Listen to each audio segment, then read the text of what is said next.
The Ironblood Legacy. Chapter 1. A Forgotten Heirloom. Ellie Grayson had always known her father was different from other men. He spoke of things no one else believed, creatures that lurked in the shadows, rituals whispered by ancient tongues, and places where the world felt thinner, as though reality itself might tear apart. But even he never mentioned this. It began with a dream, or at least it seemed like one.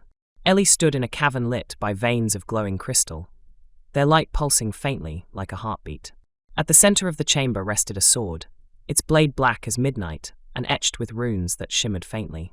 As she reached for it, the air around her grew heavy, pressing down on her chest until she woke gasping. The next morning, Ellie found bramble pouring at the floorboards beneath her bed. Curious, she pried them up and discovered a small wooden box she'd never seen before. Inside lay a letter addressed to her in her father's handwriting, and a key made of iron, cold to the touch. Ellie, if you're reading this, then I am gone, and the time has come for you to know the truth. Our family carries a burden older than Black Hollow, a duty to guard what lies beneath. The key will lead you to the Iron Heart Blade, forged to sever the threads of shadow. Use it wisely, for power always demands a price. Ellie stared at the letter, her mind racing. She'd thought her father's tales were just stories meant to entertain or frighten.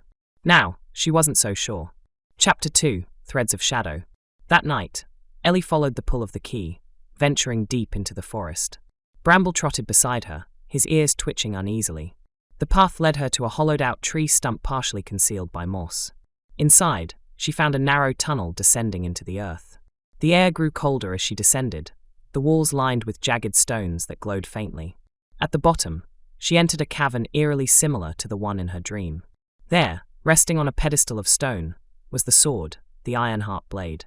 As Ellie approached, the runes along the blade flared to life, casting eerie shadows across the room.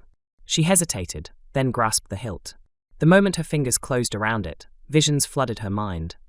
Armies of shadow marching across barren lands, villages consumed by darkness, and a figure cloaked in black wielding a staff carved from bone.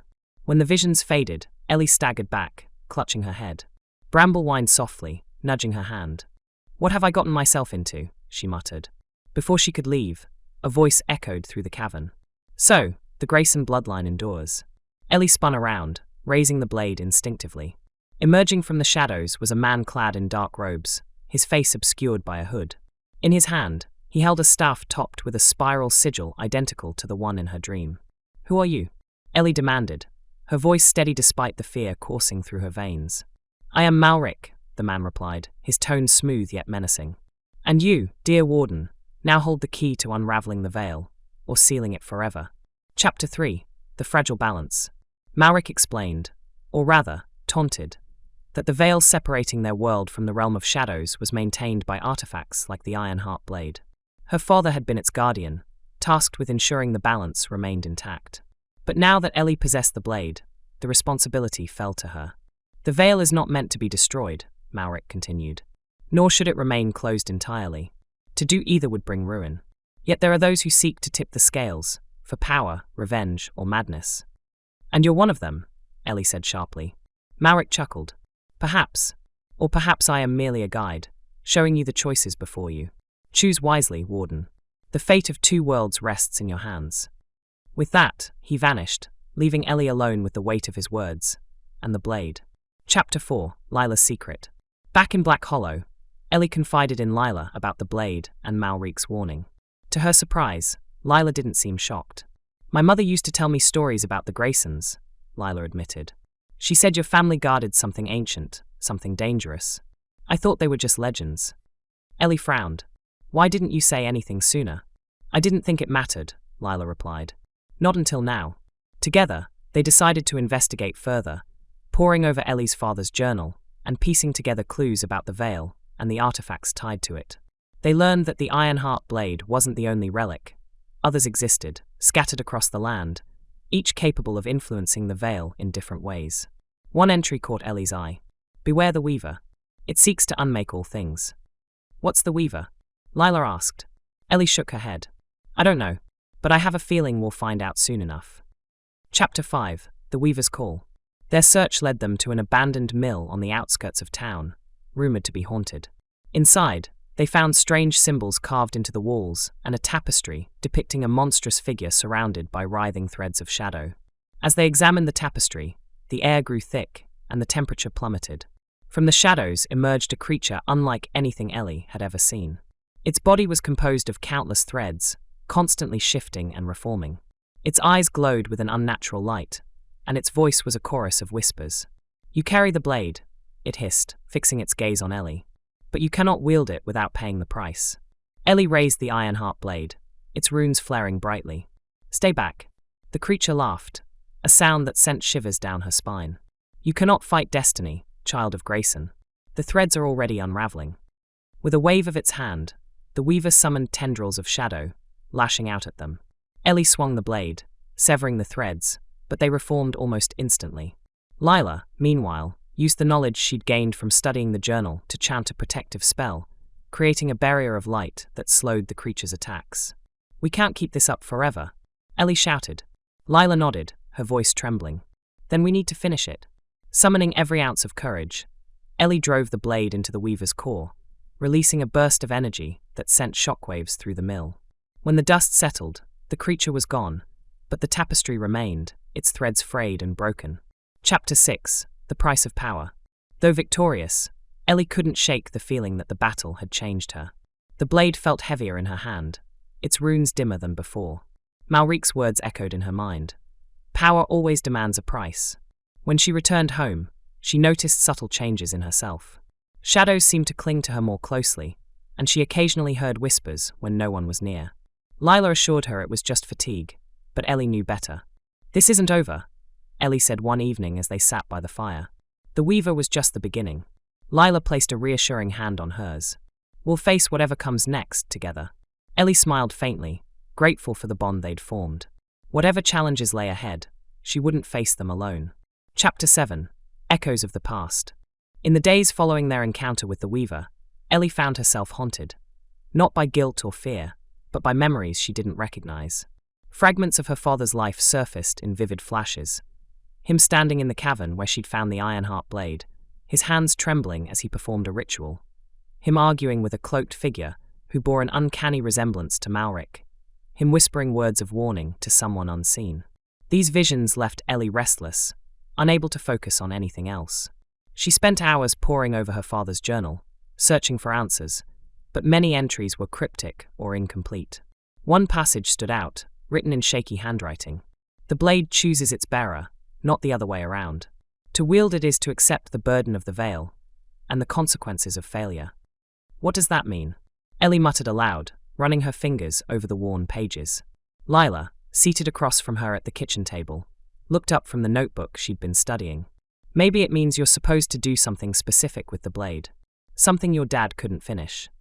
Ellie frowned. "Or maybe it means I'm walking into something I don't fully understand." "Either way," Lila said firmly, "we need to figure it out before whatever comes next finds us first." Chapter 8. The Second Relic.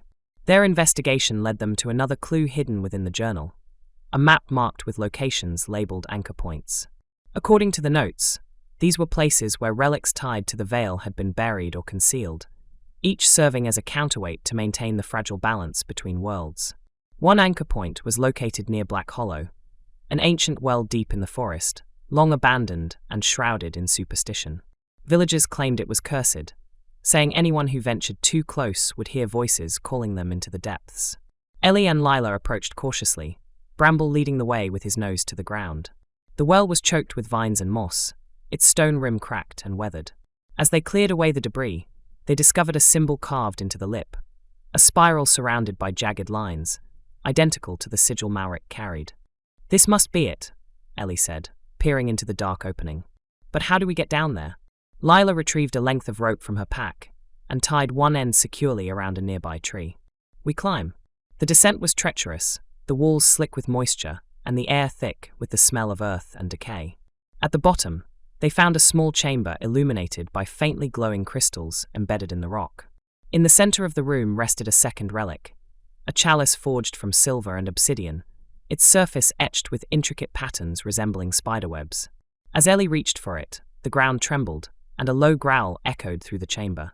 From the shadows emerged a creature unlike the weaver. This one solid and feral, with eyes like molten gold and claws sharp enough to rend steel. "The Guardian," Lila whispered, clutching the notebook tightly. "It protects the relics." Ellie drew the Ironheart blade, its runes flaring brightly. "Then let's hope it doesn't take its job too seriously." The battle was fierce, the Guardian moving with unnatural speed and strength. Lila used her knowledge of protective spells to shield them, while Ellie fought to keep the creature at bay. Finally, she managed to strike a decisive blow, driving the blade into the Guardian's chest. With a final roar, it dissolved into dust, leaving behind only the chalice. Chapter 9. A Dangerous Bargain. Back at the cabin, Ellie examined the chalice closely. Unlike the blade, which radiated power and menace, the chalice seemed almost serene, its presence calming rather than oppressive.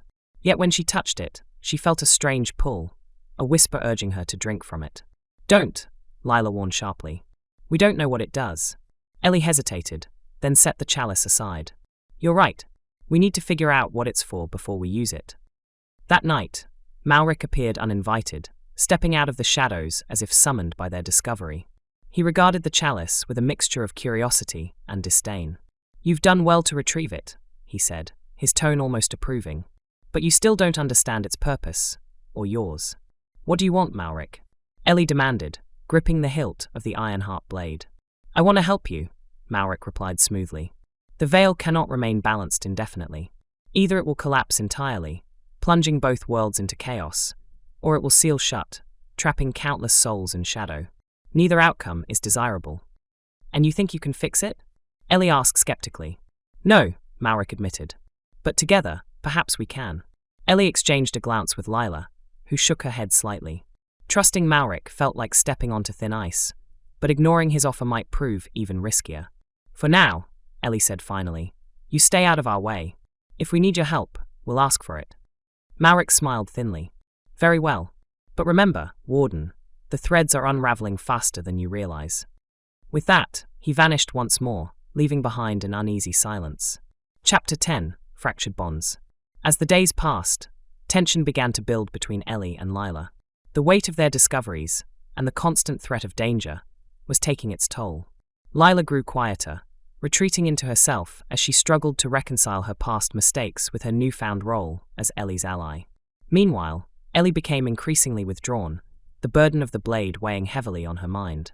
One evening, after a particularly heated argument about whether to trust Malric, Lila stormed out of the cabin, leaving Ellie alone with her thoughts. Bramble whined softly, sensing the discord. "I'm trying," Ellie murmured to the dog, "but I don't know if it's enough." Her reflection was interrupted by a sudden chill in the air. Shadows coalesced in the corner of the room, forming the faint outline of a figure. It wasn't Malric. It was someone else, someone familiar. "Father?" Ellie whispered, her heart pounding. The apparition nodded, his expression grave. "Ellie, listen carefully. The relics are keys, but they are also chains. To unlock the veil is to risk everything. You must decide. Will you preserve the balance, or will you destroy it?" Before she could respond, the vision faded, leaving her shaken and uncertain.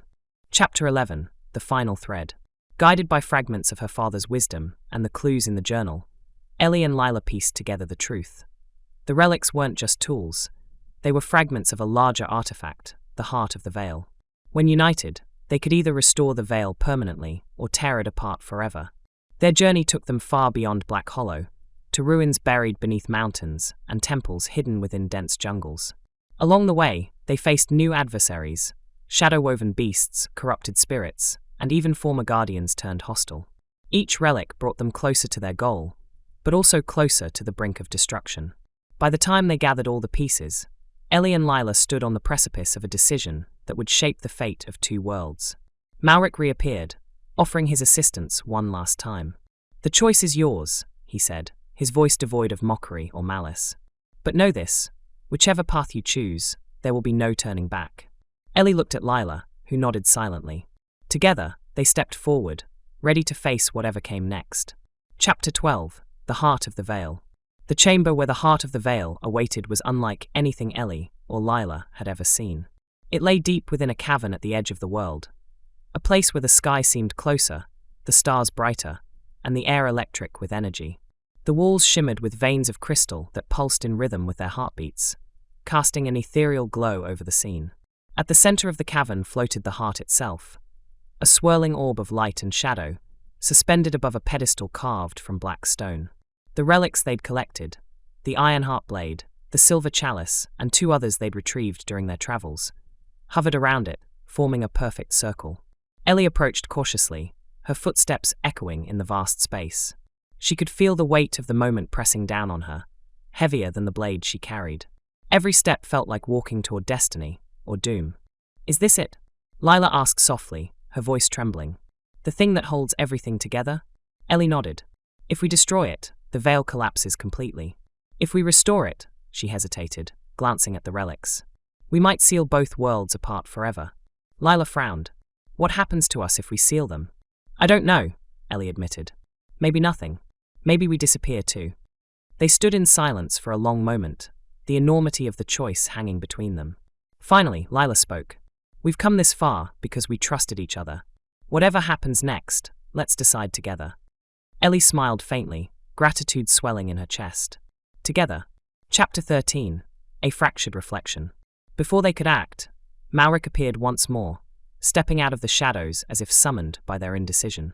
He regarded the heart with an expression that was almost reverent. "You've done well to bring me here," he said, his tone smooth but edged with triumph. Ellie stiffened, raising the iron heart blade instinctively. "We didn't bring you here. You followed us." Malric chuckled, spreading his hands in mock surrender. "True. But I am not your enemy, Warden. Not entirely. I seek only to ensure the survival of my kind, and yours." "And what exactly are you?" Ellie demanded, her grip tightening on the blade. Malric's smile faltered, replaced by something colder, sharper. "I am a weaver, like the one you destroyed. But unlike it, I have chosen to walk among mortals, to guide rather than consume." Ellie exchanged a glance with Lila, who looked equally skeptical. "Why should we believe you?" "Because I offer you a third option," Malric replied. "Use the relics to reshape the veil, to create a bridge between worlds. Mortals and shadows could coexist, sharing power instead of warring over it." Ellie shook her head. "That sounds like madness. 2 worlds colliding would destroy everything." "Or unite them," Malric countered. "It is your choice, Warden. Preserve the fragile balance, tear it apart, or forge something new. But know this, whichever path you choose, there will be consequences." Chapter 14. The Threads Unraveled. As Malric stepped back, allowing them space to decide, Ellie turned to Lila. "What do you think?" Lila hesitated, her brow furrowed. "I don't trust him. But maybe he's right. Maybe there's another way." Ellie sighed, running a hand through her hair. "Even if there is, how do we know it won't make things worse?" "We don't," Lila admitted. "But isn't that true no matter what we choose? We're gambling either way." Ellie nodded slowly, her resolve hardening. "Then let's gamble on hope." Together, they approached the heart, placing the relics onto the pedestal in their proper positions. As they did, the orb began to pulse more rapidly, its light and shadow intertwining until it was impossible to tell where one ended and the other began. Malric watched intently, his expression unreadable. "You've made your choice. Now see it through."